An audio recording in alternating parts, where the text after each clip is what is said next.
kembali lagi di podcast Kami Berbicara. Saya, Sofia Goma, bersama rekan-rekan saya. Saya Regina Valencia. Saya Jessica Welly. Oke, kali ini kita bertiga akan membahas topik olahraga yang sempat diperlombakan di ajang Olimpiade Tokyo 2020 ini, yaitu cabang olahraga melompat. Seperti yang kita tahu, cabang olahraga melompat itu kan ada banyak banget kan. Nah, di sini kita akan bahas salah satu saja, yaitu olahraga lompat jangkit. Terus kita langsung aja ke pengertian lompat jangkit itu sendiri. Nah, bagi yang belum tahu nih, para penonton, lompat jangkit itu kayak gimana sih? Jadi, lompat jangkit itu sama halnya atau nama lainnya dari triple jump. Nah, kalau masih nggak tahu lagi nih, apa sih triple jump? Oke, kita kasih tahu. Triple jump itu adalah suatu cabang olahraga lompat yang pastinya berupa gerakan lompat, mengangkat kaki ke atas dan ke depan dalam upaya membawa titik berat badan selama mungkin di udara. Lompat jangkit ini pertama kali diadakan pada 1829 sebelum Masehi, di mana olahraga ini pertama kali diperlombakan di wilayah Irlandia dalam sebuah ajang yang bernama Telitean Games, bermula dipertandingkan dalam kejuaraan atletik hingga tingkat Olimpiade tahun 1896 di Athena, Yunani. Para ahli mengatakan bahwa lompat jangkit ini terinspirasi dari salah satu olahraga di era peradaban Yunani kuno. Olahraga ini merupakan turunan dari olahraga yang mengharuskan atletnya melompat lebih dari sekali kala itu. Ini adalah para atlet yang berhasil mencetak rekor terjauh lompat jangkit. Mulai dari yang putra, kalau untuk rekor dunia dipegang oleh Jonathan Edwards dari negara Britania Raya atau Inggris, yaitu sejauh 18,29 meter di tahun 1995. Kalau untuk rekor Olimpiade dibawa oleh Kenny Harrison dari Amerika sejauh 18,09 meter pada tahun 1996. Dan nggak cuma atlet putra saja, tapi juga ada atlet putri, di mana rekor dunia berhasil dicetak oleh Yulimar Rojas Rodriguez dari Venezuela, sejauh 15,67 meter di tahun 2021, yang masih baru-baru saja ini diperlombakan pada Olimpiade Tokyo kemarin. Untuk rekor di kalangan Olimpiade diambil oleh Francois Mbango dari Kamerun sejauh 15,39 meter pada tahun 2008. Oke, sekarang kalau misalnya kita berbicara tentang tekniknya itu sendiri, tahu nggak sih kalau misalnya lompat jangkit itu dulunya bentuk awal lompat jangkit itu terdiri dari gerakan 2 kali jalan singkat sebelum bertolak atau melompat menuju ke bak pasirnya itu di lintasan atletik. Nah, tapi pada tahun 1908, bentuk modern dari rangkaian jalan singkat, langkah dan juga lompat sendiri itu baru ditetapkan sebagai standar lompat jangkit gitu. Terus pada lompat jangkit itu sendiri tekniknya itu ada awalan, jingkat atau hop, langkah atau step, lompatan atau jump, dan juga mendarat. Jadi untuk awalannya itu sendiri, si pemain atau si atlet ini harus berlari dengan cepat dan menjaga kecepatannya sampai waktunya melompat. Gitu. Jadi harus stabil. Gitu. Terus kalau jingkat atau hop, dengan menggunakan kaki terkuat sebagai tolakan supaya si jarak lompatannya itu jauh gitu ke bak pasirnya. Nah, jadi si pemain ini atau si atlet ini harus menginjak tanda batasannya atau sebelumnya gitu. Dan kaki tidak boleh melewati batas tolakannya itu. Gitu. Terus yang ketiga ada langkah atau step. Kaki yang digunakan adalah kaki yang sama dengan kaki saat menolak. Gitu. Terus setelah lompatan ini, si pemain atau juga si atlet harus bersiap-siap untuk melakukan tolakan lain. Tolakan kan itu kan ada 3 ya, makanya itu dinamakan sebagai triple jump. Ada 3 kali tolakan dan lompatan jauh terakhir. Gitu. Terus yang keempat ada lompatan atau jump, di mana pada lompatan ini kaki yang digunakan itu kaki selain dari tolakan pertama dan juga yang kedua. Tubuh si atlet ini atau tubuh si pemain ini perlu dicondongkan atau dibungkukkan supaya bisa mengurangi gesekan yang ada di udara.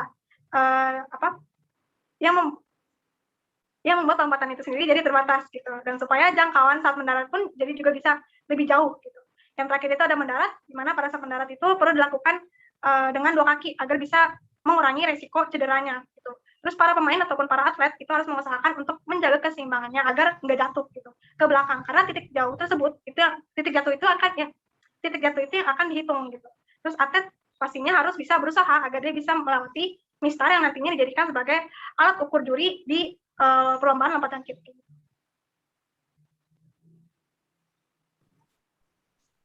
Oke, setelah membicarakan tentang teknik, tentu saja tidak hanya teknik yang digunakan, ada juga gaya-gaya yang biasanya digunakan dalam lompat jangkit. Ada 2 gaya andalan yang biasa atau sering kali digunakan atlet pada lompat jangkit, yaitu yang pertama ada gaya menggantung lompat jangkit, yang dimana dalam gaya ini, posisi dada ketika melakukan tolakan awal harus dipastikan dalam keadaan sedikit dibusungkan dan digerakkan ke belakang. Ketika sudah melompat dan berada di udara, badan dan lutut harus diayunkan ke depan dengan penuh tenaga. Sedangkan untuk gaya yang kedua adalah gaya berjalan di udara. Seperti yang dilihat dalam foto, Pada posisi awal tolakan, pastikan bahwa posisi dada agak sedikit dibusungkan. Kemudian, ayunkan kedua tangan ke belakang, seperti orang yang sedang berlari. Sedangkan untuk kaki, posisinya harus diayunkan ke depan, seperti gerakan orang yang sedang berjalan. Setelah kita udah bahas soal gaya dan teknik, tentu kita juga perlu tahu otot apa sih yang sebenarnya bekerja pada saat kita melakukan kegiatan ini. Dan di sini kita mau bahas dua otot yang benar-benar jadi penunjang dari lompat jangkit ini, antara lain adalah otot tungkai dan otot perut. Dalam melakukan lompat jangkit, diperlukan daya ledak otot kaki yang sangat kuat, dan dengan adanya daya ledak otot kaki yang sangat kuat, pemain diharapkan dapat menghasilkan lompatan yang maksimal. Selain itu, otot tungkai juga berperan dalam melakukan gerakan hop, step, dan jump. Karena tanpa power dari otot tungkai ini, maka atlet akan kesulitan untuk mengayunkan kaki pada fase tersebut. Selanjutnya, yang gak kalah penting dari otot tungkai, ternyata otot perut juga punya peranan penting loh dalam lompat jangkit ini. Seperti apa sih kira-kira? Tapi sebelum kita bahas lebih jauh, seperti yang penonton bisa dilihat di layar, di sana ada pengertian otot perut, yang adalah kemampuan menggunakan otot perut serta mampu merubahnya dalam bentuk gerakan yang sangat cepat terhadap suatu objek. Sehingga dalam pelaksanaannya, lompat jangkit memerlukan power tungkai yang didukung oleh persendian panggul, dan panggul itu sendiri juga memerlukan dukungan dan kinerja dari otot perut. Maka dimungkinkan dengan memiliki otot perut yang baik dapat menghasilkan ayunan gerak yang kuat pada tubuh. Oke, sekarang untuk perbedaannya. Nih, jadi di sini tuh kita masih ada suka yang keliru gitu. Banyak dari kita tuh yang suka keliru antara lompat jangkit sama lompat jauh itu sendiri gitu. Padahal kan sebenarnya dari kedua lompatan itu merupakan dua hal yang berbeda gitu. Nyatanya mereka nggak sama. Gitu. Perbedaan lompat jauh sama triple jump itu apa sih gitu kan? Yang pertama dari awalannya. Kalau misalnya lompat jauh itu dia berfokus pada seberapa jauh mungkin si atletnya atau si pesertanya melompat dengan satu kali tolakan doang. Gitu. Nah, kalau misalnya lompat jangkit namanya juga triple jump, berarti ada 3 kali hentakan, 3 kali tolakan. Walaupun dia sama-sama cuman satu kali melompat gitu. Terus jika diperhatikan, lompat jauh itu sendiri akan dimulai dengan lari pelan-pelan, tapi lama-kelamaan dia akan semakin cepat gitu. Berbeda dengan triple jump yang dimana kecepatannya itu stabil. Nah, terus begitu kalau misalnya teknik lompat jauh sendiri itu ada terdiri dari lompat peletakan, ada tahap peletakan maksudnya, amortisi dan juga pelurusan. Sedangkan di triple jump atau lompat jangkit itu terdiri dari jingkat atau step, langkah atau hop, step, and jump. Hop, step, and jump. Terus habis itu yang ketiga itu kalau misalnya lompat jangkit itu dia tidak menggunakan satu kali hentakan. So, kalau misalnya yang tadi aku bilang olahraga lompat jangkit ini itu terdapat 3 kali tolakan dan juga 3 kali melayang di udara. Selain itu juga olahraga yang satu ini juga memiliki 3 kali pendaratan. Untuk pengukurannya pun bersifat akumulatif yang kayak tadi hop, step, and jump. Terus juga perlu diketahui kalau misalnya lompat jangkit itu memfokuskan pada berat tubuh ketika melompat di udara dan dengan cara yang membusungkan gitu atau ke arah ke depan gitu. Oke, setelah kita membahas tentang teknik-teknik, gaya-gaya dan segala macamnya, tidak lupa juga kita harus tahu nih bagaimana atau apa sih ukuran lapangan yang digunakan untuk lompat jangkit. Nah, untuk lompat jangkit itu sendiri, bentuk lapangannya itu adalah hampir sama seperti lompat jauh, menggunakan bak yang diisi pasir dengan ukuran 10 kali 2,75 meter, ditambah dengan lintasan lari sepanjang 40 sampai 45 meter. Dan papan lompat ukurannya sekitar 1,22 kali 0,2 kali 0,05 meter. Nah, untuk pasirnya sendiri ini tentunya bukan sembarang pasir yang digunakan. Bak yang diisi pasir yang halus dan bebas dari kerikil tajam. Tujuannya supaya tidak melukai peserta saat akan melakukan pendaratan.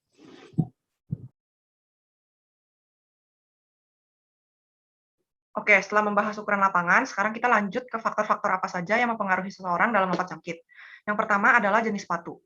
Track spike atau paku sprint adalah sepatu balap yang digunakan oleh para atlet saat berlomba di lintasan untuk memberikan kecepatan tertinggi yang baik. Yang kedua ada pakaian. Baju yang dipakai para atlet memang sengaja ngepas dan rada tipis, tujuannya untuk mengurangi gesekan atau hambatan di udara. Ketiga ada kecepatan. Berfungsi sebagai pendorong saat melakukan lompatan. Teknik sprint yang baik sangat mendukung hasil lompatan seorang atlet, sehingga dalam melakukan sprint diperlukan reaksi cepat, akselerasi yang baik, dan jenis lari yang efisien. Semakin cepat, semakin jauh hasil lompatan yang dihasilkan. Yang keempat ada fisiologi tubuh. Yang pertama ada tinggi badan menentukan jarak dalam lompat jangkit. Semakin tinggi pemain, maka jangkauan atau jarak yang diperoleh semakin baik dalam melakukan lompatan. Yang kedua ada berat badan. Sama seperti tinggi badan, semakin berat badan pemain, maka semakin rendah juga lompatannya. Ketiga ada kekuatan atau strength. Kekuatan yang dipakai adalah kekuatan daya tahan, daya power, dan kekuatan relatif. Keempat ada daya ledak atau explosive power. Gerakan saat bertumpu berperan besar dalam keberhasilan melakukan lompatan, karena kekuatan maksimum yang dikeluarkan harus dalam waktu singkat. Kelima, ada kelenturan atau flexibility. Biasanya digunakan untuk gerakan yang gesit dan luas dalam melakukan irama lompatan. Oke, tadi kan Welly sempat menyinggung tentang faktor-faktor apa saja yang mempengaruhi gitu kan, dan salah satunya itu ada kecepatan. Nah, kan kalau misalnya kecepatan itu kan bisa dihubungkan dengan fisika itu sendiri kan. Nah, jadi itu apa aja sih rumus-rumus fisika yang sebenarnya itu ada hubungannya gitu dengan olahraga lompat jangkit ini. Gitu. Yang pertama itu tadi rumus kecepatan. Nah, rumus kecepatan itu kan P sama dengan S per T, di mana jadi si pas di lompat jangkit itu kan si atlet ini kan pasti kan sebelum melompat ada lari dulu kan. Nah, lari itu yang berhubungan sama kecepatan. Nah, sesuai rumus fisika sendiri kan P sama dengan S per T, di mana jarak itu berbanding lurus dengan, di mana kecepatan itu berbanding lurus dengan jarak dan juga berbanding terbalik dengan waktu gitu. Jadi artinya semakin panjang jarak yang ditempuh gitu sebelum dia melompat, si atlet akan berusaha berlari secepat mungkin. Gitu. Jadi kalau misalnya kecepatannya besar, berarti jaraknya pun akan panjang gitu. Dan juga waktu yang ditempuh atau waktu yang diperlukan juga pastinya akan lebih sedikit gitu. Karena kan semakin cepat berarti artinya semakin minim waktu yang dibutuhkan gitu. Terus yang kedua itu ada rumus tekanan, di mana rumus tekanan itu P sama dengan F per A, di mana ketika areanya mengecil, maka tekanan yang akan dihasilkan pun akan semakin membesar, dan juga ketika areanya ini membesar gitu kan. Nah, sebelumnya yang dimaksudkan dengan area ini itu luas permukaan. Nah, luas permukaannya itu apa? Kalau misalnya dalam olahraga gitu, luas permukaannya itu kita ambil sebagai lintasannya. Nah, gitu. Jadi ketika lintasannya itu makin lebar lah istilahnya, makin lebar, maka tekanan yang dihasilkan pun akan semakin kecil gitu. Kalau misalnya lompat jangkit kan pasti kan areanya atau luas lintasan itu kan pasti kan nggak besar gitu, nggak lebar. Nah, berarti tekanan yang dihasilkan pun akan semakin besar gitu. Nah, pasti atletnya itu mau melakukan tolakan, itu yang dia kan menekan dasarnya itu, menekan dasar dan juga tungkai otot tungkainya itu sehingga dia bisa melakukan tolakan itu atau melompat. Nah, gaya terus habis itu kan dari rumus tekanan itu sendiri kan P sama dengan F per A, di mana F itu kan gaya. Nah, gaya itu kan terdiri dari M kali G kan, di mana M-nya itu massa dan G-nya itu gravitasi.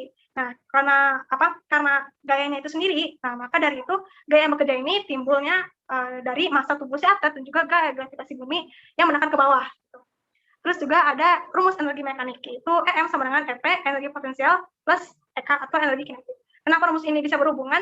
Nah, kalau misalnya kita jabarkan ya, energi potensial itu kan rumusnya MGH kan, di mana M itu massa, G-nya itu gravitasi, dan juga H-nya itu ketinggian lompatan. Kalau misalnya EK itu setengah MP kuadrat, di mana M-nya juga massa dan juga P-nya itu kecepatan. Kalau misalnya kita lihat-lihat gitu, kita tinjau,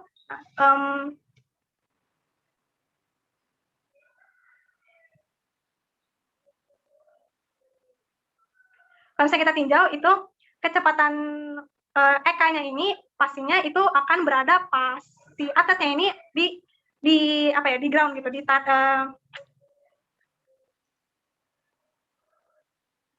pas si atletnya ini berada di tanah gitu kan. Nah, pas di tanahnya ini EK-nya itu yang akan kita lihat gitu, yang akan kita hitung. Nah, pas di tanahnya itu si EP-nya ini 0 gitu. Karena kan rumus EP itu sendiri kan MGH nih. Kan ada H, ketinggian lompatan. Kalau misalnya pas kita lari kan kita kan nggak butuh ketinggian itu kan. Nah, jadi maka dari itu EP-nya 0. Nah, pas kita melakukan tolakan atau lompatan, nah kebalikannya EK-nya 0 joule, karena pas lompatannya itu kita kan nggak memerlukan kecepatan, tapi yang ada kita memerlukan ketinggiannya, kayak gitu. Oke, selanjutnya ada massa dengan rumus M sama dengan F per A. Massa badan yang sering dianggap memperlambat gerakan seseorang ini juga sangat berpengaruh. Dan rumus yang digunakan hampir sama dengan rumus percepatan. Dilihat dari rumus, terlihat massa berbanding terbalik dengan percepatan. Artinya, semakin besar massa seseorang, gaya gravitasi yang menekan ke bawah membuat percepatan dihasilkan pun berkurang. Selain itu juga ada rumus usaha, rumusnya yaitu W sama dengan F kali S. Usaha akan sebanding dengan gaya yang diberikan serta jarak yang ditempuh oleh atlet semakin jauh. Jadi semakin besar gaya dan jarak yang ditempuh, maka usaha yang dikerahkan atau yang akan dihasilkan pun akan semakin besar. Yang ketiga ada percepatan. Sama seperti akselerasi, yang artinya adalah kemampuan untuk meningkatkan kecepatan gerakan dalam jumlah waktu yang sangat minim. Tahap akselerasi ada pada satu tahap gerak lari dalam lompat jangkit setelah meninggalkan start block. Dan rumus percepatan adalah A sama dengan delta V per delta T. Oke, selain itu ada juga gaya berat, yang dimana rumusnya adalah W sama dengan M kali G. Nah, rumus gaya berat itu sendiri 11-12 seperti rumus usaha. Nah, di sini kita itu sering keliru, di mana W di sini itu kita mencari berat atau beban. Jadi, ketika kita ngomongin berat badan, itu bukan W, melainkan M. Nah, sedangkan di rumus W berat itu sendiri, W ini berperan sebagai hasil akhirnya. Seperti contohnya, saat si atletnya ini sedang melompat atau melakukan tolakan, kita menghitung berapa sih berat atau beban yang diperoleh jika dilihat dari massa si atletnya dan gaya gravitasi yang menekan dia ke bawah. Ini yang menekan ke bawah, sehingga menunjukkan adanya beban di tubuh bagian bawahnya. Nah, yang terakhir yaitu adalah titik berat. Jika atlet berdiri tegak dan kemudian menggerakkan tungkainya ke arah depan satu langkah, maka titik beratnya juga akan berpindah ke arah yang sama. Jika menggerakkan tungkai dan lengannya, maka titik beratnya juga akan berpindah ke depan bahkan lebih jauh, karena lebih banyak massa yang dipindahkannya. Jarak titik berat tergantung pada seberapa besar dan jauh tubuh dipindahkan. Tungkai cukup berat dan memiliki massa yang besar, sehingga menyebabkan pemindahan titik berat yang sangat besar. Oke, sepertinya perbincangan podcast kita hari ini sampai di sini dulu. Saya, Salviana, bersama dengan rekan-rekan saya, pamit undur diri. Mohon maaf jika ada kesalahan kata, dan terima kasih.